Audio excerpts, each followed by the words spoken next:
Ceremorphosis is supposed to erase you. Not your memories, not your voice. You. The brain, a pulpy mass of cells and fibers, is the center of the network of fibers. That is how the process works. The host is destroyed, the body is repurposed, and what emerges is a mind flare shaped from what came before. In the frontal lobes are located the motor areas controlling movements of the body, and above all, the organs of speech. These centers perform the primary functions of the brain: perception and the control of acts or behavior. Neighboring areas of the cerebrum perform its secondary functions: analysis and integration. Memories can persist. That is not the problem. The problem is identity. The Emperor does not speak like something new. He speaks like someone who survived. He claims continuity. He does not say that he remembers Balduran. He says he is a Balduran.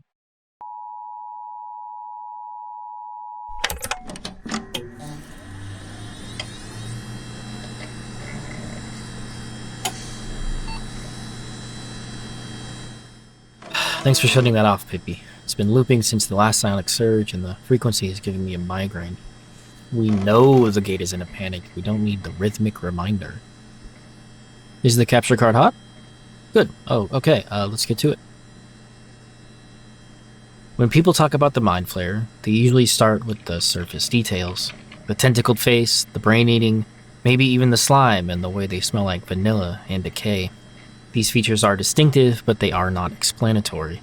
If we want to be precise, we need to move past description and identify the mechanism that defines the creature. Most of the monsters we study here at the Institute are easily traced. They come from somewhere. Obviously born from the campfire stories of our ancestors. Fears of the wolf at the door or the ghost in the attic.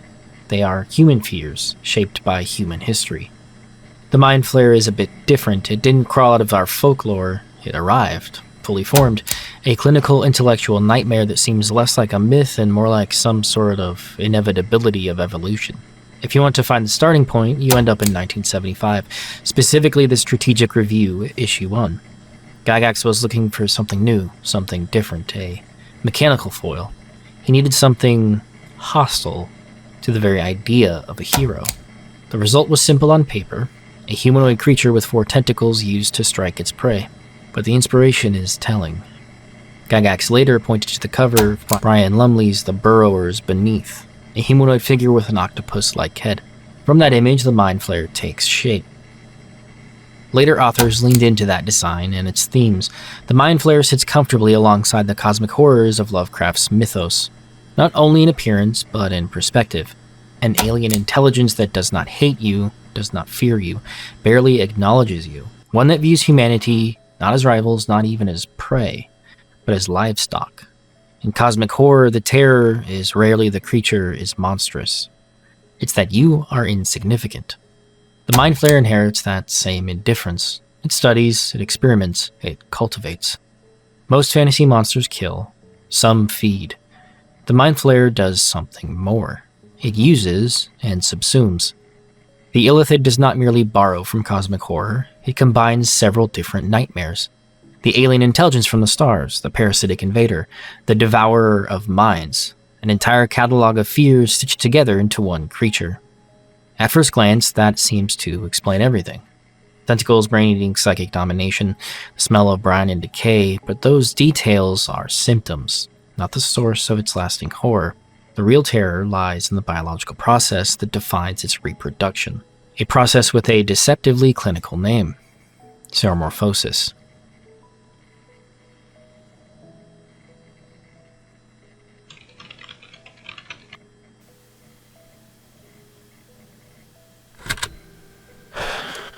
Entry 1. Senior Researcher Halvorin Thrice, Arcane Cognition Research Division. This record is submitted under personal authorization. The purpose of this experiment is to document the subjective experience of ceremorphosis.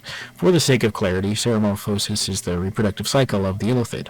A parasitic larva is introduced into a living host, and over the course of several days, it consumes and replaces the host's brain, restructuring the body into that of a mind flare. Externally, the process is well documented, but there are no first-hand accounts. It remains almost entirely speculative. Existing scholarship assumes the host's consciousness is destroyed early in the process. This assumption has never been meaningfully verified. I intend to correct that. This procedure is voluntary. I am under no spells or any sort of manipulation, magical or otherwise. This experiment is a direct violation of Institute protocol. No sedation, no psychic dampening, full cognitive exposure. I will remain conscious for as long as possible and record any changes to memory, identity, and executive function. If there is a discrete point at which the self ceases to exist, it should be observable. The prevailing belief is that ceremorphosis is fatal to the host. I suspect that conclusion may be imprecise. We are about to find out. Entry 2. Implantation successful, minimal trauma. The larva has integrated with the upper neural pathways faster than anticipated. There is pressure behind the eyes, but no significant pain response. My cognitive function remains stable, my memory recall unaffected. There is an awareness, not a thought, not an intrusion, more like a system registering new input. I believe alignment has begun. Entry 3. Motor latency observed. There is a measurable delay between intention and execution, approximately half a second. The response, it's not absent, it's mediated. Commands are being issued, processed, and returned. For now, I remain in control. Entry 4. Memory recall is no longer isolated. I initiated reconstruction of a childhood environment for some baseline comparison. The memory was accessed before I completed retrieval. Memories are surfacing in fragments. Faces, names, events. I'm not forgetting them. They're not being destroyed. They seem to be being organized. The tadpole does not seem to be observing after the fact. It is intercepting my thought process. Entry 5. Emotional attenuation observed. I can recall personal experiences with full clarity. The associated affect is unavailable. I recognize my mother's face. I can describe it precisely. The significance of that recognition is diminished. I believe my initial premise was incorrect. This process is not destructive, it is selective. The organism is preserving functional structures. Memory, language skill, my sense of self is... I am evolving. Entry. Distinction between originating thought and external input is no longer reliable. There are responses occurring prior to intention. I am observing decisions that I do not recall making. I am attempting to isolate a single thread of thought. I am processing concurrent streams. Final entry. Ceramorphosis is complete. Continuity of memory has been maintained. Cognitive capacity exceeds baseline. No meaningful loss detected. All functions preserved. Ceremorphosis is a defined biological process with consistent outcomes across sources. It is the primary method by which the Illithid reproduce, and it does not involve the growth of a new body from infancy. Instead, a host body is converted. The process begins in the brine pools of an elder brain, where an adult Illithid lays thousands of eggs into the pool. There, they hatch into tadpoles over a period of a few years. Most do not survive to maturity. The elder brain at the center of the pool feeds on them, reducing the population down to only a handful. Those that survive are considered to have earned the right to become a mind flayer. They are selected for implantation into a suitable humanoid host. The larva is introduced through the ear, eye, or nasal cavity and quickly reaches the brain. From there, it burrows into the brain and attaches itself to the brainstem. This is the point where the process becomes irreversible in any meaningful sense. Intervention is technically possible in the earliest window, but it requires destroying the parasite inside the skull. In most cases, that means destroying the head along with it. Once attached, the transformation proceeds over the course of about a week. As it feeds upon the host brain, it grows, matching the mass of what it removes. Neural structures are not digested and discarded, they are broken down and repurposed in a process that we don't fully understand. Memory, language, learned behavior, all of it remains accessible likely because all of it is physically embedded in the tissue being consumed. That is a key detail. The tadpole is not strictly turning the brain into food, it is replacing it. By the end of the process, the original brain is gone. In its place, a fully developed neural anatomy of an illithid, fused into the host's nervous system and controlling the body completely. From the outside, the result may look continuous, at least until the physical tissue is fully changed to that of a mind flayer, which occurs shortly. The body still moves, it can still speak, it retains knowledge, skills, even habits, but continuity of function is not continuity of self. The original person is dead. What remains is a new organism, one that is using the architecture of their victim's life as a tool. This is not metaphor, it is the operating rules of the species. Across sources, the conclusion is consistent. Ceremorphosis does not preserve the individual, it extracts what is useful and discards the rest. Illithid culture obscures this. They describe the process as a kind of continuation, a merging of selves, a preservation through integration. The same claim appears again when the Mind Flayer themselves join the Elder Brain at the end of their lives. In both cases, the reality is simpler. Memory is preserved, identity is not. There are, however, irregularities. In rare cases, fragments of the original personality persist after ceremorphosis, not as full consciousness, but as residual patterns embedded in the new mind. A habit that does not belong, a reaction that cannot be fully explained by the Illithid's own priorities. Illithids will treat this as a defect, they call it partialism. They actively remove these fragments when they are discovered, which tells us these remnants are not the survival of the self, they are deviants, they are noise in the system, and incomplete deletion. And yet there are cases where the deviation appears to go even further. Not in the sense of stray behaviors or residual impulses, but in the persistence of something more coherent. There are instances of mind flayers operating outside the expected structure of their species. Individuals that do not fully submit to the Elder Brain, that maintain independent goals over extended periods of time, and that demonstrate stable, internally consistent decision-making that does not align with typical Illithid priorities. This alone is unusual, but not necessarily contradictory. Isolation from an Elder Brain can produce independence. What is harder to account for is how some of these individuals describe themselves, or at least one. This Illithid does not present themselves as a newly formed identity. They do not describe their memories as inherited or external. Instead, they assert continuity. Continuity of knowledge, of preference, continuity of identity.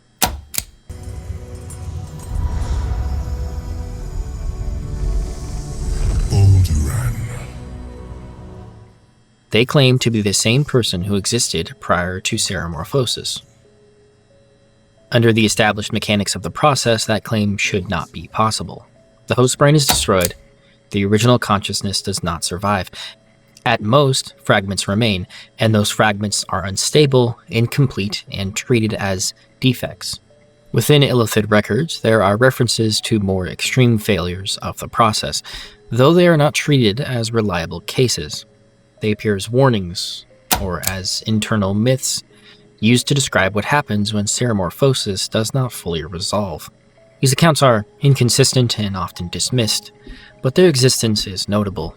They describe a scenario where the expected outcome does not occur, where the boundary between host and parasite does not fully collapse in the intended direction. If such a case were real, it would not represent a minor irregularity. It would undermine the core assumption that ceremorphosis produces a new individual. That is where the contradiction emerges, because there are individuals who make that claim directly. Most prominently, the Mind Flayer known as the Emperor. We have already established a working model.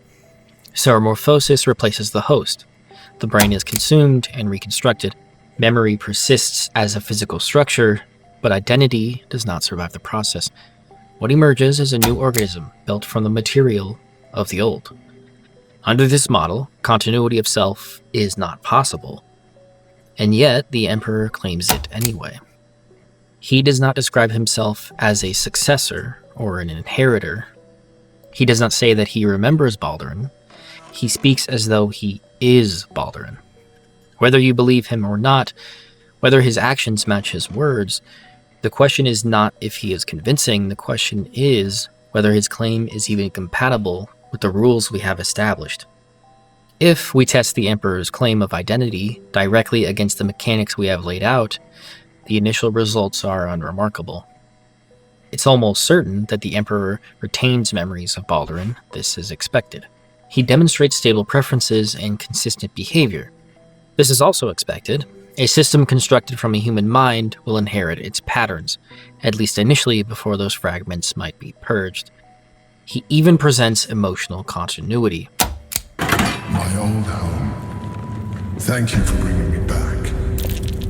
Look around. You'll find some of my things still intact, perhaps even useful to you. He expresses attachment, nostalgia, and personal history. It is a misunderstanding to say that Illithids do not experience emotion, but none of this is sufficient. Memory, preference, and affect can all be reproduced without preserving the original subject. A perfect reconstruction would look exactly like this. The presence of continuity and output does not demonstrate continuity of identity. The problem, however, does not come from the Emperor alone. It comes from the narrative itself, because Baldur's Gate 3 does not present an account of ceramorphosis that is consistent with the pre-established lore rules. In several instances, transformation is framed as continuation. When the player undergoes transformation, the narration describes change, not death. Companions respond to the transformed individual as though they are still the same person. More significantly, the game introduces metaphysical confirmation. Withers, a figure positioned as an authority on souls, acknowledges the transformed individual as still possessing one. Taken at face value, this directly contradicts the replacement model. If identity is meaningfully tied to the soul, and the soul remains, then the subject has not been fully erased. This creates a structural conflict, two models operating at the same time. The first is mechanical, the one we know from previous lore. It describes what happens to the brain and body. It is material, consistent, and observable. Under this model, the host is destroyed and replaced. The second is experiential, present in BG3. The narrative frequently describes what the subject perceives and how others respond to them. Under this model, continuity appears to persist, at least in some form. These models do not align clearly. If the mechanical model is correct, then the experiential model must be misleading. The sense of continuity is an artifact of preserved memory and behavior, not evidence of survival of identity. If the experiential model is correct, then the mechanical model is incomplete. There's some aspect of the self that persists through the transformation, despite the destruction of the original brain. The Emperor exists at the intersection of these two models. He is not simply a claimant. He is supported by the same framework that describes the player's possible transformation. The language used to describe his transformation is the same language used to describe the player's transformation. Evolution, improvement, continuation. At the same time, his behavior undermines that interpretation. He forms attachments, but those attachments resolve into control. His relationship with Duke Stelmane, presented initially as a partnership, is revealed to be domination. He maintains sentiment, but it does not constrain his actions. When confronted with a prior companion who rejects his existence, he chooses survival without hesitation. This behavior is consistent with an Illithid mindset. The Illithid's first goal is always survival, which raises a more precise question. If the Emperor is Balduran, then Balduran has become something that no longer behaves in accordance with his prior identity. If the Emperor is not Balduran, then something else is using Balduran's memories to construct a convincing self. In both cases, from the outside, these scenarios are indistinguishable. This is where the distinction between transformation and replacement collapses. From an external perspective, there may be no reliable way to differentiate between a self that has persisted and a self that has been perfectly reconstructed. Both would speak the same way, recall the same events, and act according to the same internal history. There is no external test that can reliably differentiate between them. The only remaining point of reference is internal, the claim "I am still myself," and that claim cannot be independently verified. This tension is not incidental. The game reinforces both interpretations without resolving the contradiction. If ceramorphosis was presented as simple death, the decision at the end of the game, that decision would be straightforward. The player would be choosing sacrifice in the most literal sense. The self would end, and something else would take its place. But that is not how the game frames it. Instead, the transformation is presented as a form of continuation. The language emphasizes evolution rather than termination. Characters speak in terms of becoming rather than being replaced. Even the loss of identity is framed as partial or gradual. And this reframing is deliberate. It shifts the decision from a binary outcome to a philosophical one. The player is not asked whether they are willing to die. They are asked whether they are willing to change in a way that may compromise what they consider to be themselves. The Emperor functions within the structure as both a guide and demonstration. He presents himself as proof that the transformation can not only be survived, but embraced. At the same time, his behavior illustrates the cost of that transformation in concrete terms. He is the promise and the warning occupying the same body. Larian Studios is not confused about how ceramorphosis works. The game presents the process as destructive, consistent with established lore, and then deliberately complicates it. Memory persists, behavior persists. Even something like a soul appears to persist, at least according to the authorities the narrative asks us to trust. What is left uncertain is whether any of that is enough to say the person survives, and that uncertainty is the point. Ceramorphosis may erase you, the Emperor may still be Balduran. Both of these statements are allowed to exist at the same time.